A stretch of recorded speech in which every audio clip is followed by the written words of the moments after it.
You remember the song, "Oh, be careful, little eyes, what you see"? Well, what happens if a child does see something or actually does experience something horrific like sexual abuse? Does their eyes change? We're here to tell you that it absolutely does, and you will be able to see it if you know what you're looking for.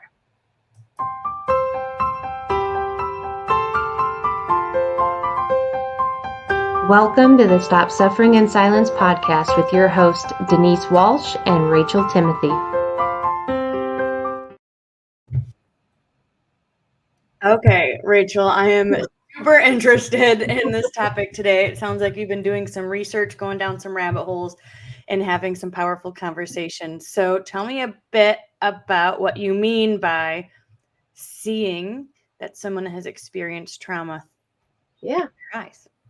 Yeah. So, obviously, eyes is a thing for me because I entitled my book Open Blind Eyes. And honestly, I even remember as a kid and as an adult truly believing that people could see in my eyes and see the pain that was going on, to be able to just even tell that there's a story there that's not being told. And I remember looking at people with eyes of help me, like desperation, not being able to say the words, but showing in my eyes, at least I thought I was, that I need help. And then when people didn't respond the way that I thought, they maybe would, it was devastating. But the eyes, even as a kid, I felt like spoke volumes. And so this popped up on my YouTube feed, and it's from Tim Fletcher, and his video is called "What Your Eyes Tell You About Trauma." And as I was listening to it, I realized there's so much that some of us can just pick up on just because we are trauma informed. But there's little cues, there's little things in children's eyes, and then also that can be carried into adulthood that show you trauma, especially complex trauma. So is it like disposition, like downcast eyes? Is it blinking? Is it rolling your eyes or looking to the right or left in a specific way? What are some of the things that people could pick up on? Yeah. So, okay, let me just start with what you could potentially see in a child. So, especially a child who has complex trauma. Now, let me say complex trauma is usually a trauma that goes on for a longer period of time. It's not just one event, it's It's something that not happens. acute. It's more than that. Yeah. Yes, exactly. So yeah, number one is trouble making eye contact or maintaining eye contact. As soon as they look at someone, then they look away, like you're saying, like downcast. And this can be from shame, distrust, fear of rejection, or worry that they'll see the truth of what that child's actually dealing with. And what's interesting too is I remember times when, again, I thought my eyes would tell all, and not wanting people to see at that time because it felt unsafe. Because especially as a child, I didn't know all that was going on. I knew the pain I was in, but I didn't fully know the depth of what I had been through because of dissociation. But then again, as an adult, there'd be certain people I'd be around that I didn't want them to know the truth of what I was going through, and so I would have trouble making eye contact.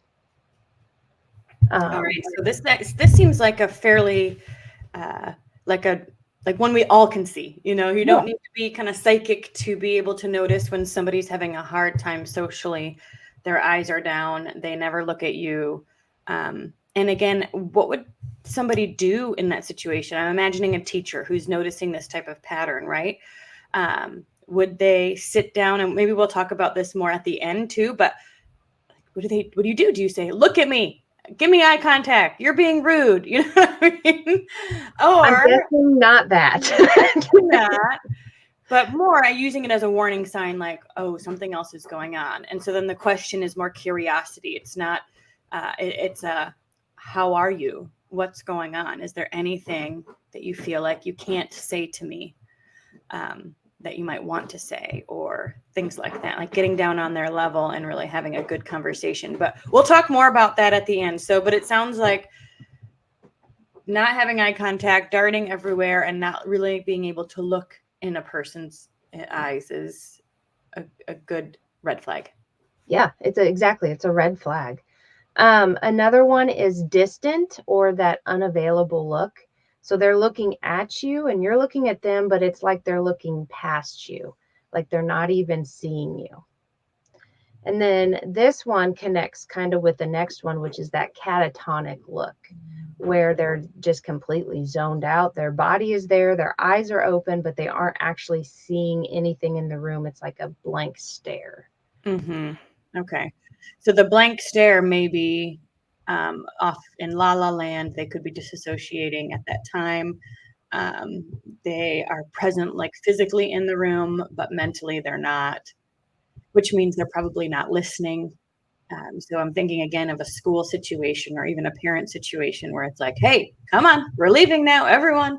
But they're just in their own world and then potentially even startled when they come back into the real world. What would you say about getting somebody to come back? Yeah, I mean, I can think back to times in classrooms where somebody was zoning out. I remember myself in particular, just, my thoughts going somewhere else and I'm not really present in the room. And who does the teacher call on whenever they see that? That person, that kid, because it's like, well, maybe that'll bring them back to reality here. They need to focus, they're not paying attention. But I mean, man, that adds embarrassment to the situation too. I think all of this is a red flag. Of course, it's one time or, you know, it's maybe just something to note, but as it continues, you got to start to wonder what is causing these eyes to change. Yeah. I'm thinking of my son, and he has, we're getting him tested for ADD next week. And he's always in his own world in La La Land, like, Owen, put your shoes on. Owen, put your shoes on. Owen, grab your backpack. Owen. Yeah. But that's been happening since he was a toddler. And I think one thing to consider is a change in behavior, right? So if somebody's Yes. engaged and they are in fully engaged in life or in the classroom, and then all of a sudden you see that catatonic look or that zoned out look. And I don't think he startles when he comes back to reality. He's just like, oh, darn it. We're late again. Yeah. It's a sign too of something, Yeah. Yeah. And you for know? him, yeah, we'll see what they say next week. But Yeah. Yeah. Um, and then the next one is where they almost overstudy you. So they won't take their eyes off of you. They have no problem looking you in the eyes, but it's not for connection, but to study you, constantly making sure you are safe. And it almost feels predatory. They just won't take their eyes off of you. And it's with an aggressive stare, like this hyper vigilant, looking for any sign of danger.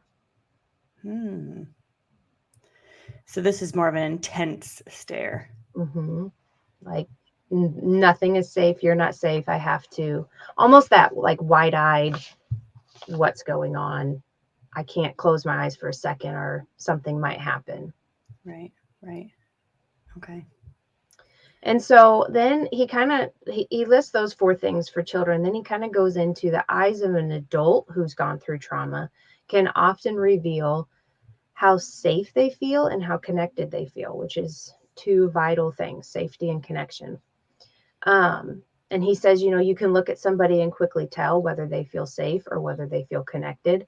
I mean, I can remember when we would go on retreats with our survivors.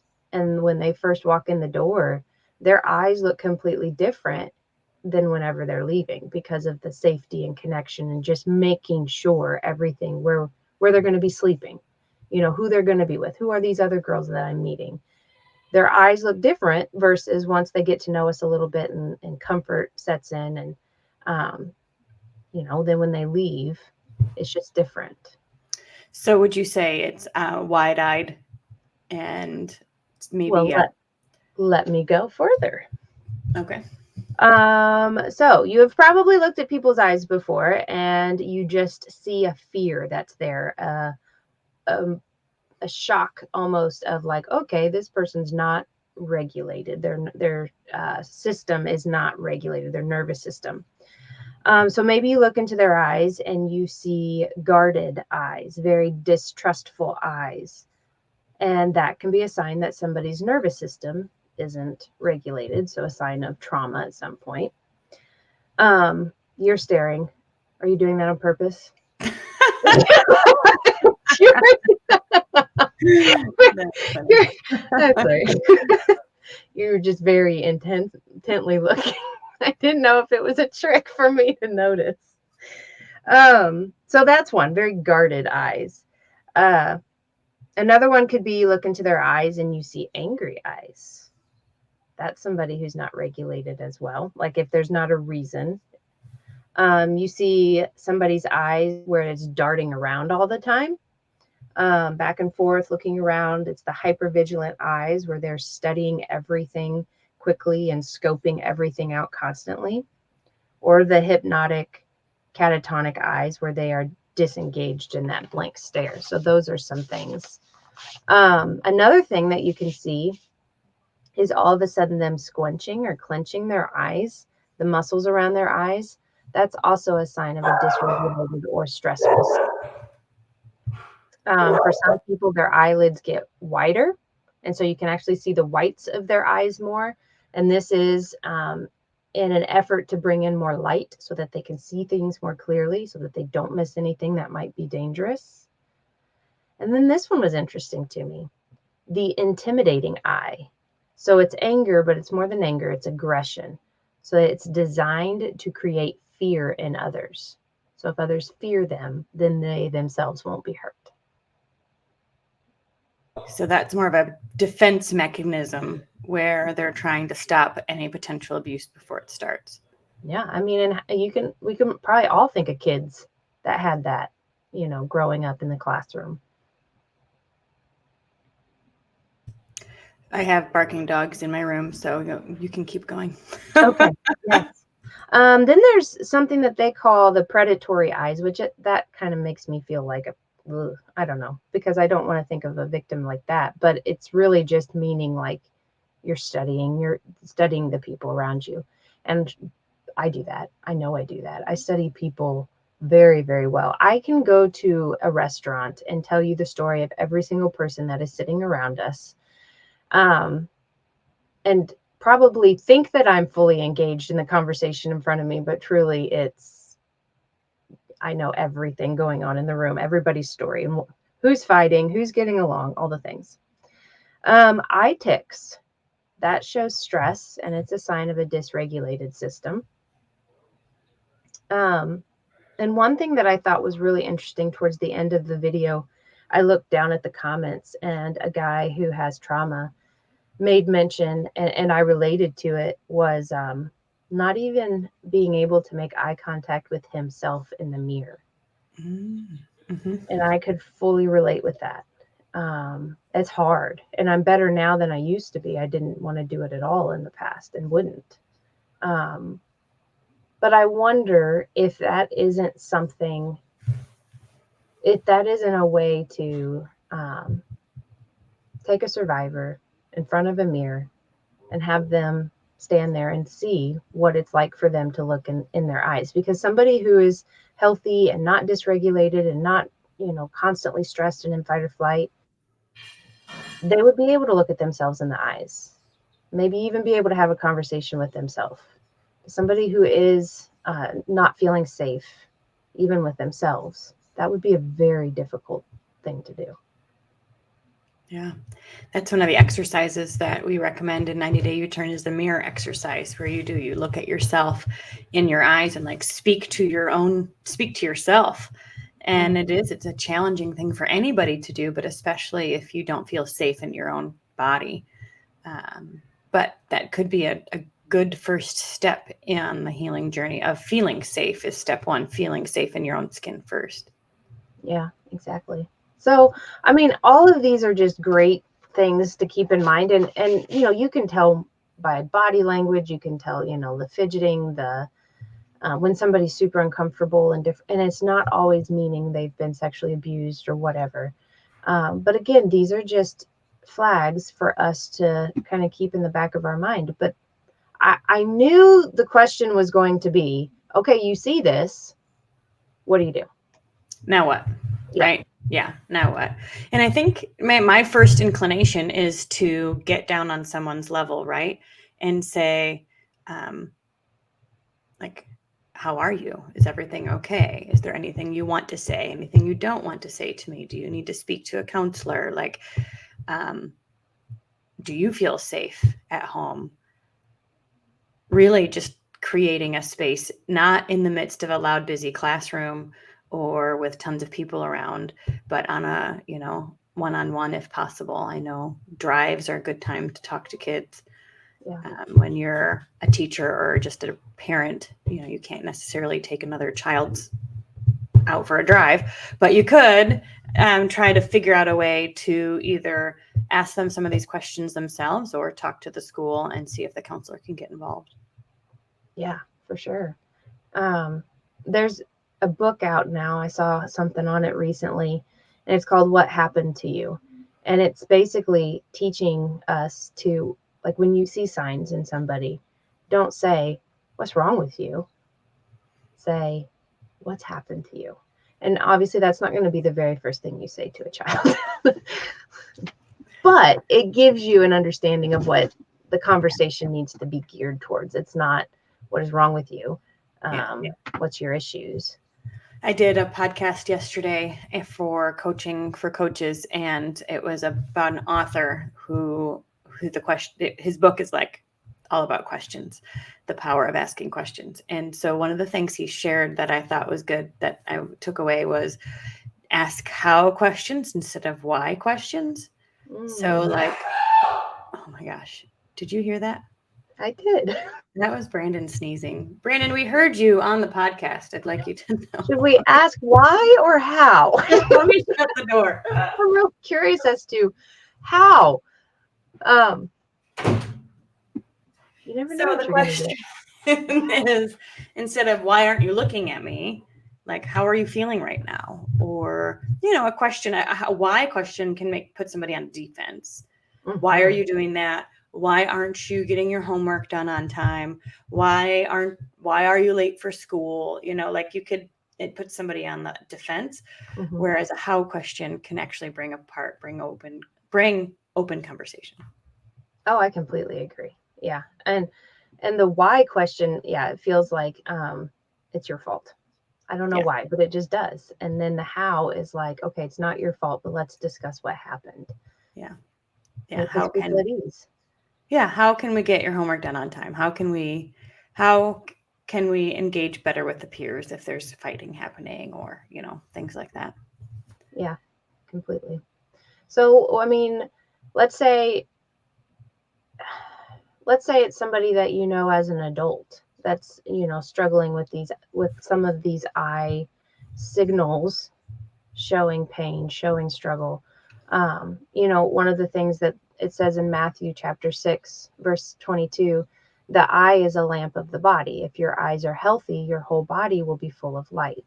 Now, it's actually talking about being careful what your eyes see, because if you see good, then you'll have, you won't be tainted or whatever.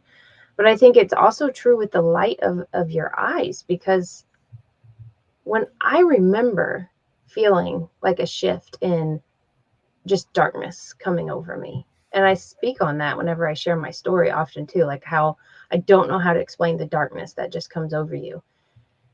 And you can see a kid's the light dim in their eyes. You can see it if you're really paying attention. I just feel like the eyes tell a story. Mm-hmm. And that is something that we can really pay attention to in somebody. So what would have liked somebody to do if they noticed your eyes when you were in 4th or 5th grade?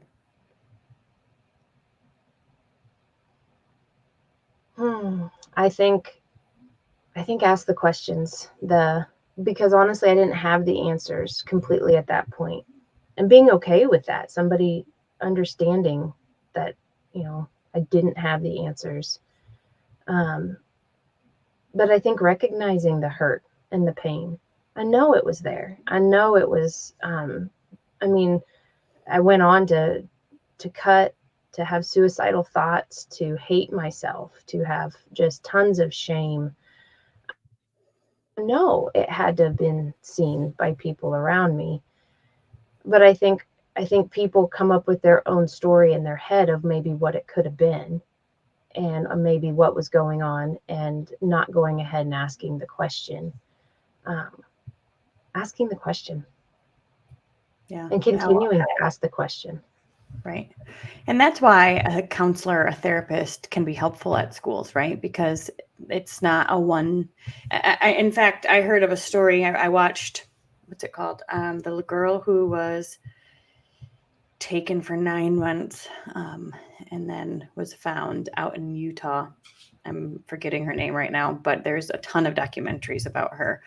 And she was seen in the public twice, but did not say anything. And then when she was rescued, she was separated from her captors, and it still took her 45 minutes to say, yes, I'm the girl that was missing. And they asked her point blank, are you the girl that was missing? Are you this girl? You look like this girl. And she wouldn't respond because she was in such fear. Right. So it took 45 minutes for her to tell the police that, yes, this was her. And she said it in a way that wouldn't be heard by the captors because she was so afraid that they would hear and then she would get in trouble. And so she ended up saying, thou ye, or something that meant like yes. But it was in their way they talked, hyper religiosity, because he was, in a whole out there world. But they spoke in this different way, and so she spoke in that different way so they couldn't tell the question she was answering. Needless to say, she was out of her captors into safety, and she still didn't feel safe. And so it's not going to be a one conversation experience, right? That's why if you notice these signs as a teacher or a layperson, maybe you talk to the school or talk to the parents or see if there's a way to get them into some sort of counseling, because it's going to take repeated connection and building that rapport and trust for the walls to start coming down and for potential truth to start coming out. But so just don't, like you said, it's not going to be a one-time conversation where they tell you everything right off the bat. Oh, for sure. And I remember like my throat not allowing me to speak. Like I don't know how to explain it, but it's like it shut off, like it was stuck. And I could not get the words out. But I'm certain my eyes spoke volumes. But no, I could, and of course you have to be able to speak to be able to explain things that are going on. But I just remember when Granny began the process of kind of cracking the shell that I was living in, and the walls that I had up. It was a consistency. It was a zero judgment.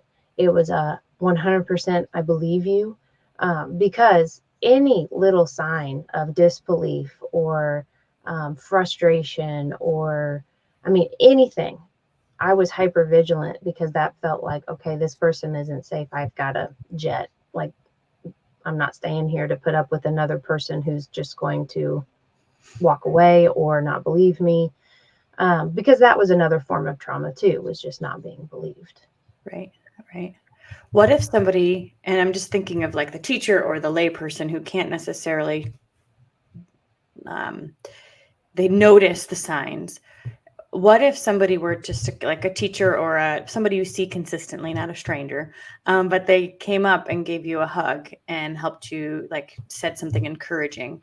Was that helpful, or was that just another kind of like, yeah? I bet you anything in the beginning I would have responded at like, but it would have started to break down some of those walls, and it would have been an encouragement to me, and opened my eyes a little bit to the potential of them being a safe person. Okay. So, and I think too of like medical workers, doctors, when somebody's walking in and their eyes are scared and in fear, and like, I mean, what would they do? How do they handle that situation when they can tell something is obviously wrong? Which I know nowadays, they'll give you a paper to fill out on how you feel, if you feel depressed or or anxious. They'll often ask, do you feel safe at home? Things like that. But I think if you can see in the eyes that something else is going on, take it a little step further. How are you? Right. Right. Well, I think as a trauma-informed community, we can have our eyes open to what's going on in the lives of others by paying attention to how their eyes are, if they're darting, if they're down, if they're scared, if they're angry, and see how we can support someone who's walking through something difficult like that. Yeah, pay attention to their eyes because it speaks volumes. Anything else you want to add before we end today?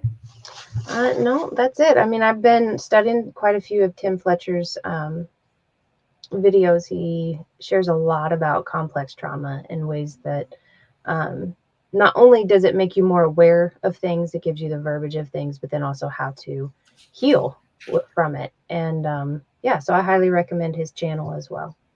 Awesome. We will post some of his links in the show notes below. We've got a lot of fun stuff happening in the Stop SIS world. We're working with a group of survivors in our 90-day U-turn program. We are brewing a fundraiser to support Rachel in getting her story out in a professional way that can be utilized at schools and churches and just to open eyes all over the country. And so stay tuned for some of the projects that we'll be working on, as we'll be inviting you to participate and be a part of just the growth here at Stop SIS. Our mission here is to educate people on trafficking and trauma and open their eyes to what's happening in our world, but then also support those on the healing journey. So take a look at our website and the show notes below to continue to learn more. And we'll see you same time, same place next week. Bye, guys. Thank you so much for listening to this powerful episode of Stop Suffering in Silence. If you are interested in booking Rachel to speak at your event, workshop, school, church, or organization, then please email racheltimothy.stopsis@gmail.com.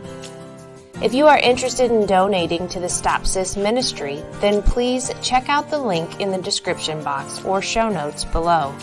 Or you can email stopsis@protonmail.com. And finally, if you are currently suffering in silence or you know somebody who is, then check out our website, stopsuffering.org, to learn more about our online programs and resources. We will always recommend that you also reach out to your local resources and find a counselor that you can trust, because nobody is meant to suffer alone. Have an amazing week, and thank you for being here.